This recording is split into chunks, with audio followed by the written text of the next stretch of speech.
How are we doing? We staying healthy, doing the right thing, isolating, washing our hands. Yes? Good. Let's continue.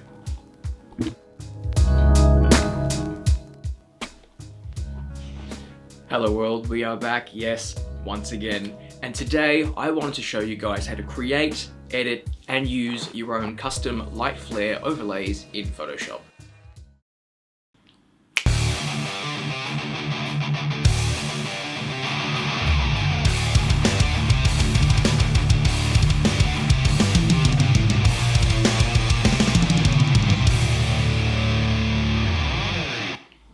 So the reason I wanted to create these is because lately I've been trying really hard to be productive and to keep motivated and keep doing productive things during this lockdown period. And in that, I was photoshopping a photo the other day for a friend and I wanted to use a light overlay for that, but any of the ones I could find for free online weren't very good. They look computer generated, they're not very good quality, and they're just very limited. So I decided I wanted to produce my own at home, which is much easier than you would think it would be. So I wanted to show you guys how to do that, to keep productive with inspiration of new things to do while this lockdown's going on. So come with me, we'll do that, and hopefully we'll learn something by the end of it.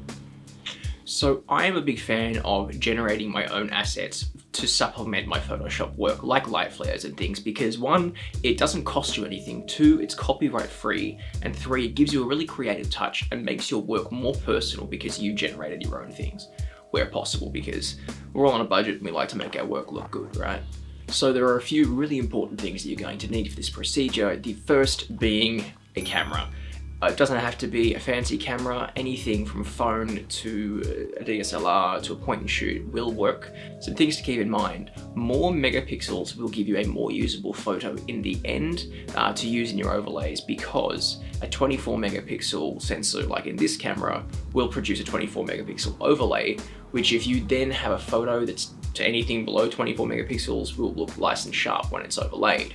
If you have a 16 megapixel camera and you're using a 30 megapixel photo in the end, then when you blow it up to fit that size, it's going to look really pixelated and it's not going to look as good and sharp in the end result.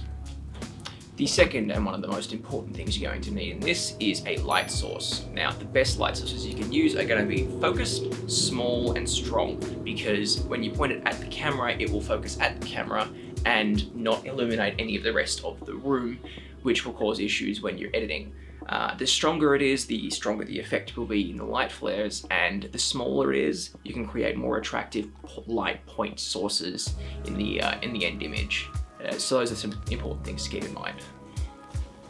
The third important thing you're going to need is a tripod or some kind of stable surface, because you're going to have three main things that are going to need to be stable. You need a hand to hold the shutter, you're going to need the camera or light source to be stable, and those involve three different things. So as long as one thing is stable and mounted, like the light source on a shelf, then you'll be fine, because you want them all to be relatively stable given the conditions you'll be shooting in.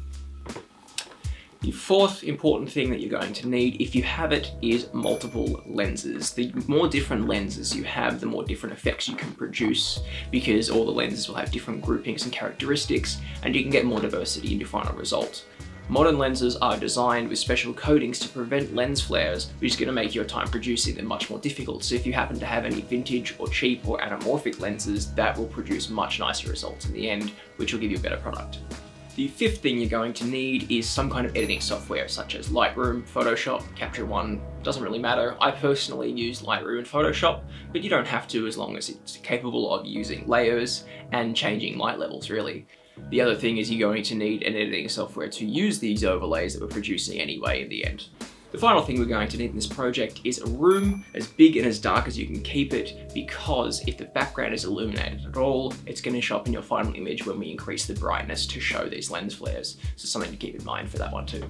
Some super important things to keep in mind first is that one, you want to be shooting in RAW, because we're going to be bumping up the exposures and the brightness and the whites and lowering the darkness so much that keeping it in RAW will keep as much of that information in the camera as possible. If you're shooting in JPEG, you won't get many results from this at all.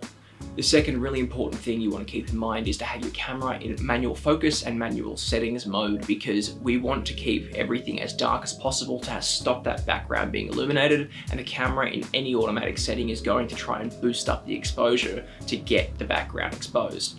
If you have your manual focus on, the camera is going to try to focus that image, and there's really not much point to the camera being focused because we're not actually focusing on any particular subject, we're actually using the glass inside the lens to create those flares, so where it's focused is generally irrelevant. You also want to be shooting on the lowest ISO you possibly can because you want to keep the room dark and underexposed and only have those flares shut in the final image with as little grain as possible. So now that we've covered those points, we want to get straight into it so we can get into the editing and usage process as fast as possible. But first, we're going to need this room to be a lot darker than it is. Okay, we are now working in a room that is too dark to record video. However, it gets the point across. I actually had to lighten the room up to record this right now. So what we're going to do is we need to take our light source. And the reason I wanted a focused light is because even at these settings, which are not as dark as you will want them, if I illuminate the front of the camera right now, the background is also illuminated. If I use a less concentrated light, the background is even more illuminated, which is what we don't want. The settings that I will be using for this are, I want ISO of 100, or as low as possible. I want my aperture to be, well, the aperture doesn't matter so much as long as that it is controlled, and the shutter speed I want to sit at around about 100-ish. You can increase that, decrease that, depending on how strong your light source is and how strong the effect is. But essentially, what you want to do are things like this. There is the type where you take the light source and you could put it to the edge of the camera, off camera, but point it directly at the lens. The further away from the lens you have your light source, the more spread out the effects will be, and the closer they'll be more dense. Usually you'll have this at settings where the background won't also be lit up, so hopefully you'll have an all black background. Another one that you can possibly use is stick your light source somewhere stationary, pointing away from the wall. And you can have your camera move around. So hopefully we can get some lens flares. That's pretty much as simple as it gets. Just rinse and repeat that with different positions of your light source, of your camera, and eventually you'll get some shots. Let's take those into post and see how we go. Okay, so now we're all finished up with that. I've brought all my photos into Lightroom. I did edit these last night, so as you'll see on the bottom there, some of these are looking pretty decent. However, they don't start off looking like this. I picked a few of them that we can show, but these are some of the final products that I managed to achieve, and I think they look pretty good. But I picked a few of these that we're going to reset from how they look right now, and we're going to see if I can play around with them and reproduce the effects that I got onto them from last night. So let's reset them all and start playing around with it now. Some things to think about first in terms of editing. The contrast I usually bump up slightly because I want to make the blacks darker and the whites brighter, even though to start off with there aren't many whites in this photo. To change the color of the final product, if you like it, you can change the temperature and the tint. Highlight, shadows, whites and blacks are the main thing that we're going to be pushing around here. Shadows, you find that they won't really do much to your photo because there's not a whole lot of data in the shadow region. Blacks, you generally want to lower slightly because you want the blacks to be as black as possible for the final result. And the main thing we're going to play around with is the whites and the highlights. You will also get some help out of the clarity and dehaze sliders because they will help make the image pop ever so slightly and clarify some of those halos and dots that you'll be getting in the photo as well. If you do happen to like the color of the flares that you're getting out of the stock image, you can enhance the vibrance and saturation to make them pop more. Otherwise, you don't have to play around with those much. The main thing to consider here is the fact there are no hard and fast rules. Just play around with it and find out anything you like. So let's get into that and see how we go.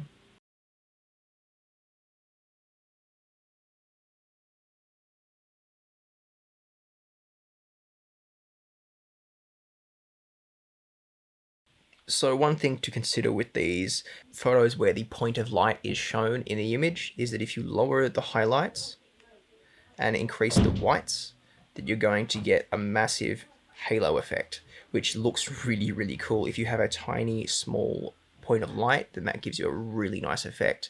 The other thing to realize when you're at this point is that if you lower the highlights, it's going to make the image brighter, because what's happening at that point is the whites are pulling on any information in the photo so hard that when you drop the highlights any further, then the highlights are basically saying, I don't need to affect any of the information that's in this photo right now, don't worry about it. And then the whites are saying, well, I'll take that information, and it's pulling everything possible into that photo. So the highlights in this case are actually controlling and channeling some of that information. But outside of that, let's play around with this one and see what we can get out of it.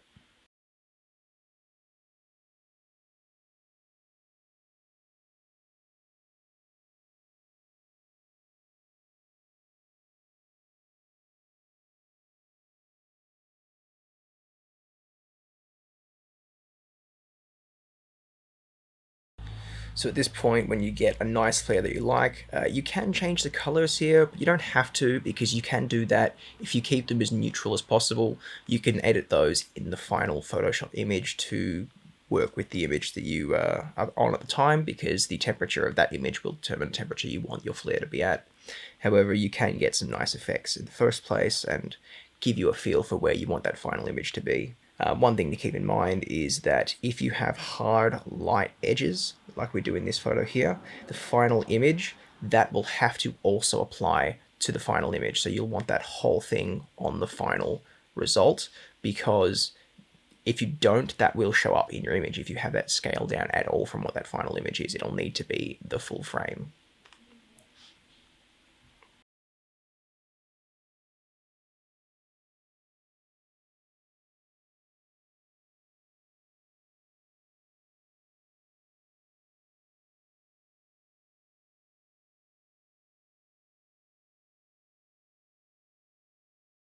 Okay, so I've gone through now and I've edited through some of these photos to get them to a point really quickly that I think they look good.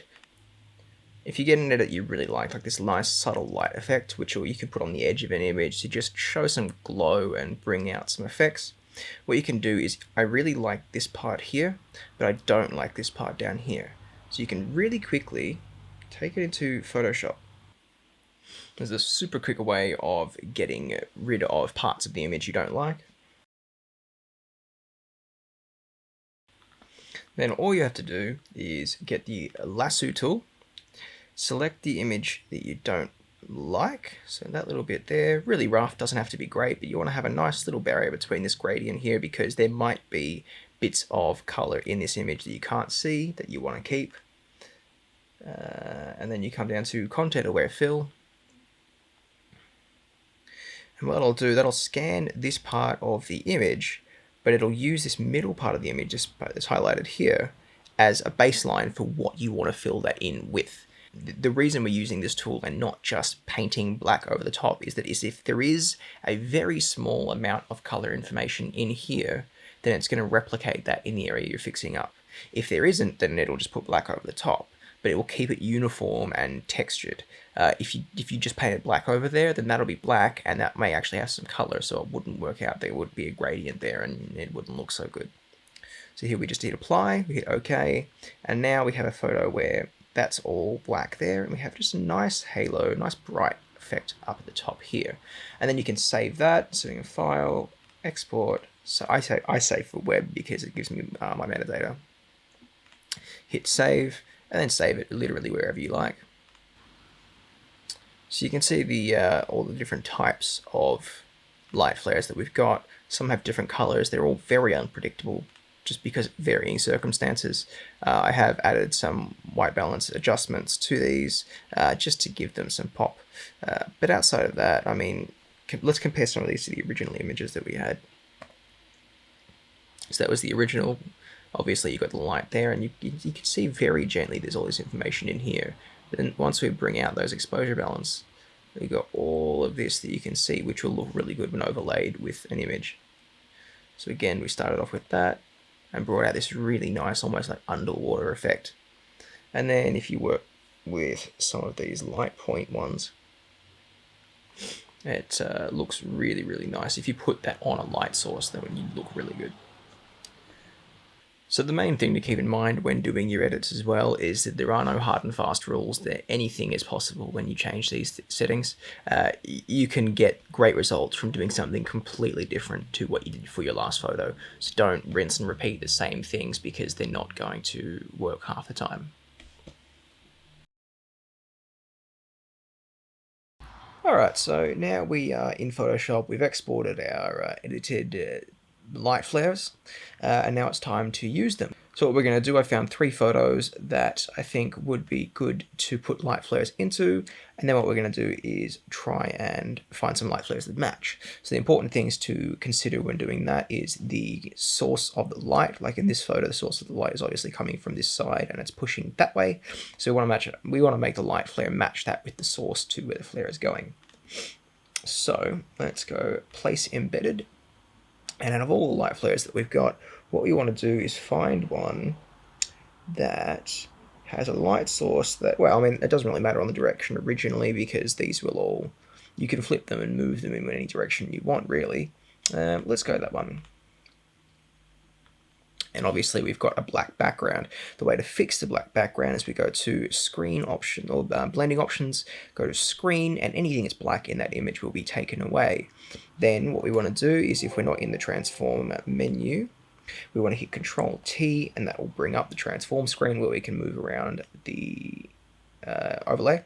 We want to right click, and we want to make that fit the way we want to. So we're going to rotate that one counterclockwise, and then the light source is going the wrong direction, so we want to flip that one horizontal.